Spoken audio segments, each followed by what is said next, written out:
Hello guys, welcome to our YouTube channel. It's me your mentor Vikas Das. तो guys, ये जो है लास्ट सेट ऑफ एमसीक्यूज हैं हमारे स्टेट्स ऑफ मैटर के। तो इससे पहले वाली जो प्रीवियस वीडियो थी उसमें हमने 15 एमसीक्यूज कर लिए थे। इसके जो नेक्स्ट 15 एमसीक्यूज का पार्ट है वो हम करेंगे आज। तो काफ़ी अच्छे एमसीक्यूज सेट करे हैं, तो बारी बारी करके सारे एमसीक्यूज कर लेते हैं हम। तो चलिए पहला एमसीक्यू रीड करते हैं। On converting 25 degree Celsius, 38 degree Celsius and 66 degree Celsius into kelvin scale, the correct sequence of temperature will be. कहता अगर आप केल्विन स्केल में इनको लगाओगे तो करेक्ट सीक्वेंस ऑफ टेम्परेचर क्या आएगा। ठीक है, करेक्ट सीक्वेंस ऑफ टेम्परेचर क्या आएगा वो आपने देखना। ठीक है, अब देखो ध्यान से, 25 degree Celsius, 38 degree Celsius, 66 kelvin scale को कन्वर्ट करने के लिए आपको पता है 273 प्लस डिग्री सेल्सियस जो भी दिया होगा वो। अब 273 में 25 प्लस करो, सबसे पहले क्या आंसर आता है 298 आता है। तो सबसे पहला जो टेम्परेचर है वो 298 डिग्री 298 केल्विन है। दूसरे नंबर पे 273 में आप 38 प्लस करो, क्या आता है 38 प्लस करोगे आएगा 311 देख लो। एंड तीसरा टेम्परेचर इसमें डालो 66। जब आप 66 डालोगे आपका ऑप्शन आएगा 339। तो ये जो आपका आंसर है यहाँ पर ऑप्शन ए है 298, 311 केल्विन एंड 339 केल्विन। ठीक है, तो option A is the right answer 16th question का। नेक्स्ट ऑप्शन पे और नेक्स्ट क्वेश्चन पे आते हैं। ठीक है, 16th क्वेश्चन डन हो गया। 17th, which condition out of the following will increase the evaporation of water. कहता है इसमें से कौन सी कंडीशन वाटर इवेपोरेशन को इंक्रीज करेगी। इवेपोरेशन को इंक्रीज करने के लिए बच्चों एक ही चीज़ होनी चाहिए, ठीक है, वो है इंक्रीज इन टेम्परेचर। यहाँ टेम्परेचर की ही बात करी है, तो increase in temperature option A. मैं बिना कोई ऑप्शन रीड किए ये मार्क कर सकता हूँ क्योंकि मेरे को पता है कि इंक्रीज इन टेम्परेचर जो है वो इवेपोरेशन को बहुत प्रमोट करता है। डिक्रीज तो ऑप्शन नहीं है, लेस एक्सपोज में नहीं है, एडिंग कॉमन सॉल्ट भी नहीं है, क्योंकि ये तीनों इवेपोरेशन के रेट को कम करते हैं। सिर्फ इंक्रीज इन टेम्परेचर जो है वो इवेपोरेशन के रेट को बढ़ाता है। आइए next question, question number 17th हो गया। क्वेश्चन नंबर 18th करिए। Which of the following is the most accurate thermometer to determine the melting point of ice or boiling point of water। कहता melting point of ice और water को use बताने के लिए सबसे एक्यूरेट थर्मोमीटर कौन सा होता है। जब आप देखोगे कि किसी का बॉडी टेम्परेचर मापना है, बॉडी टेम्परेचर के लिए क्लिनिकल थर्मोमीटर सबसे अच्छा रहता है। लेकिन अगर आपको वाटर या आइस का बॉइलिंग पॉइंट या मेल्टिंग पॉइंट चेक करना है, उस केस में जो थर्मोमीटर लेबोरेटरीज में यूज होता है वो होता है 0.5 डिग्री सेल्सियस थर्मोमीटर। मतलब जिसमें पहले से ही रीडिंग 0.5 डिग्री सेल्सियस ऊपर होती है, ताकि थोड़ा एक्यूरेट हो जाए, अगर हीट एनर्जी ज़्यादा आए तब भी या कम हो जाए तब भी। ठीक है, तो option A is the right answer. Next question पे आओ। विच of the following forms of ice will show the correct melting point of ice. कहता है इसमें से कौन सा फॉर्म जो है करेक्ट मेल्टिंग पॉइंट शो करेगा आइस का। सीधी सी बात है, वही करेगा जो बहुत प्योर है, जिसके अंदर सॉल्ट होंगे वो नहीं करेगा। टैप वाटर प्योर नहीं होता, रेन वाटर एक टाइम के बाद प्योर हो जाता है, डिस्टिल्ड वाटर प्योर होता है। Both B and C is the right answer. इसका ऑप्शन है आंसर डी। ठीक है, तो 19th क्वेश्चन का आंसर है डी, क्योंकि देखो ना डिस्टिल्ड वाटर और रेन वाटर ही है ना जो अच्छे से मेल्टिंग पॉइंट शो कर पाएगा, क्योंकि it is a very pure in nature, pure रहता है। ठीक है, चलो जी अगला। बॉइलिंग पॉइंट इज, कहता है बॉइलिंग पॉइंट क्या है। सबसे पहले समझो बॉइलिंग पॉइंट क्या चीज़ है। बॉइलिंग पॉइंट है कि जब हम किसी को भी बॉईल करने लगते हैं ना, तो बॉईल करने के लिए हम उसको हीट देते हैं। जो फॉर एग्जांपल इसको बॉईल करना है, इसको हमने हीट दे दी, हीट देंगे तो ये हीट एब्जॉर्ब करेगा, तो उसके बाद ये बॉईल हो जाएगा। तो बॉइलिंग पॉइंट अटेन करने के लिए इसको हीट देनी पड़ेगी ना, हीट देनी पड़ेगी, मतलब हीट ये अब्जॉर्ब कर रहा है, मतलब एंडोथर्मिक प्रोसेस। तो boiling is an endothermic process guys. Option B is the right answer. ठीक है, तो ऑप्शन बी आ गया राइट आंसर। नेक्स्ट क्वेश्चन पे आते हैं। ऑप्शन बी इस क्वेश्चन का आंसर एंडोथर्मिक। बॉइलिंग का कोई पूछेगा तो एंडोथर्मिक बोलिएगा। नेक्स्ट क्वेश्चन आई है, by increasing external pressure the melting point of ice. कहता है एक्सटर्नल प्रेशर इंक्रीज करने से मेल्टिंग पॉइंट ऑफ आइस क्या होगा।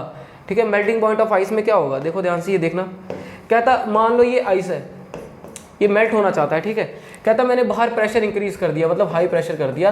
कहता एक्सटर्नल प्रेशर इंक्रीज किया तो यहाँ पर लो प्रेशर, जिसकी वजह से क्या होगा पार्टिकल एक दूसरे के और पास जाएंगे तो और सॉलिडिफाई हो जाएंगे, क्योंकि ये हाई प्रेशर था, ये लो प्रेशर बन गया, जिसके से पार्टिकल एक दूसरे के और क्लोज आए। अगर दूर थे पार्टिकल तो पार्टिकल और क्लोज आ जाएगा, तो मेल्टिंग पॉइंट इंक्रीज होगा कि डिक्रीज होगा। मेल्टिंग पॉइंट जो है वो डिक्रीज होना स्टार्ट हो जाएगा। तो क्योंकि मेल्टिंग पॉइंट डिक्रीज होगा, क्योंकि ये जो क्या होगा कि मेल्टिंग पॉइंट और नीचे चला जाएगा। डिक्रीज होने का मतलब कि मेल्टिंग पॉइंट अगर 0 डिग्री सेल्सियस था और नीचे आना स्टार्ट हो जाएगा, क्योंकि और ज़्यादा दिक्कत आएगी ना मेल्टिंग पॉइंट इसको मेल्ट करने में। तो इसका आंसर है मेल्टिंग पॉइंट डिक्रीज। 21 का ऑप्शन आंसर बी। ठीक है, ठीक है। नेक्स्ट 22, ये तो सीधी सीधी वैल्यूज है। देखो यार, लेटेंट फ्यूजन ऑफ वाटर और आइस का पूछा है मेरे से, आइस और वाटर का पूछ रखा है। मैं आपको बताता हूँ कि जब आप कभी भी लेटेंट हीट ऑफ फ्यूजन और वेपराइजेशन की बात करोगे तो latent heat of fusion of ice मतलब कि 1 kg आइस अब जब लोगे उसको लिक्विड में कन्वर्ट करोगे, इसके लिए जितनी हीट रिक्वायर होगी ना गाइस उसको बोलते हैं लेटेंट हीट ऑफ फ्यूजन। ठीक है, क्या बताया मैंने, 1 kg आइस को हीट करके लिक्विड में कन्वर्ट करोगे, the amount of heat required for this process is known as latent heat of fusion of ice. ठीक है, अगर 1 kg आप क्या करते हो, लिक्विड लेते हो और उसको गैस में कन्वर्ट करते हो, ठीक है, इसके लिए जो अमाउंट ऑफ हीट चाहिए इसको बोलते हैं लेटेंट हीट ऑफ वेपराइजेशन, ये कंसेप्ट। ठीक है, ये कंसेप्ट। ठीक है, तो अब देखो ध्यान से, ये आपने याद रखना है, आइस का जो लेटेंट ऑफ फ्यूजन की वैल्यू वो है 3.35 × 10⁵। ठीक है, साथ में आपने जूल पर केजी भी लगा लेना है, क्योंकि जूल पर केजी इसका यूनिट है ऑफिशियल। 1 kg में इतने जूल्स एनर्जी देता है ना, इतनी हीट लेता है। अगर 1 kg लिक्विड को गैस में कन्वर्ट करने के लिए आपको कोई पूछे कि 1 kg लिक्विड को गैस में कन्वर्ट करने के लिए कितना अमाउंट ऑफ हीट चाहिए, तो आप बोलोगे 22.60 मल्टीप्लाई बाय 10⁵। ज़्यादा फर्क नहीं है, बस इसका फर्क है, 10⁵ सेम है जूल पर केजी। तो ये आपने आंसर याद करना है, थोड़ा क्रैमिंग वाला सिस्टम था। आप देखो यहाँ पर कहाँ ऑप्शन है, ए ऑप्शन, 22 का आंसर है ऑप्शन ए। ठीक है, option A is the right answer. Next question पे आओ, क्रैमिंग वाला था, इसको ज़्यादा कुछ देखने की जरूरत नहीं है, इसको सिर्फ याद रखो क्या पता आ जाए। ठीक है, which of the following statements are true for pure substances. ठीक है, कहता है इसमें से कौन सा स्टेटमेंट प्योर सब्सटेंस के लिए ट्रू है। स्टेटमेंट रीड कर लो एक बारी। ठीक है, अब देखो ध्यान से, कौन सा स्टेटमेंट प्योर सब्सटेंस के लिए ट्रू है। तो ट्रू ऑप्शन देखो क्या है, pure substance contain only 1 type of particle, बिल्कुल सही, ट्रू। प्योर सब्सटेंस में भी कंपाउंड और मिक्सचर ना, प्योर सब्सटेंस तो प्योर होते हैं, मिक्सचर कंपाउंड का खेल ही नहीं है इसमें। Pure substances have the same composition through out, बिल्कुल सही, प्योर सब्सटेंस का जो कंपोजिशन है वो थ्रू आउट सेम रहता है, ट्रू। ठीक है, तो यहाँ पर pure substances can be exemplified by all elements other than nickel. कहता है कि इसमें निकल को छोड़ के कोई भी एलिमेंट जो है वो इसमें समा सकते हैं या आ सकते हैं या इससे निकल सकते हैं कोई भी। तो ये आंसर इसका फॉल्स है, तो इसका जो ऑप्शन ट्रू है that is first and third, पहला ऑप्शन और तीसरा। हाँ यही है ना, हाँ पहला ऑप्शन और तीसरा ऑप्शन। देखो पहला तीसरा कहाँ दिया है, पहला दूसरा तीसरा चौथा पहला, ये B, option B is the right answer. 23 का आंसर है ऑप्शन बी। ठीक है, नेक्स्ट क्वेश्चन पे चलो। लास्ट के 7 क्वेश्चंस रह गए, थोड़ा सा पेशेंस रखो, अच्छे से हो जाएगा। Rusting of an article made up of iron is called. कहता है रस्टिंग ऑफ आयरन को क्या बोलते हैं, कोरोजन बोलते हैं भाई साहब, कोरोजन बोलते हैं। देखो अच्छा, कोरोजन के तो 2 ऑप्शंस दे रखे हैं, ये भी और ये भी। कहता है it is a physical as well as chemical change, it is a chemical change, chemical change है भाई साहब, नो डाउट, कोई डाउट नहीं है, rusting is a chemical change. बार बार बात करते आए इसकी, रस्टिंग क्या है, केमिकल चेंज है, केमिकल चेंज है। ठीक है, chemical change, rusting is a chemical change, no doubt. तो ऑप्शन सी को मार्क करके आ जाना। ठीक है, 24 का answer option C. Next question पे आओ आप।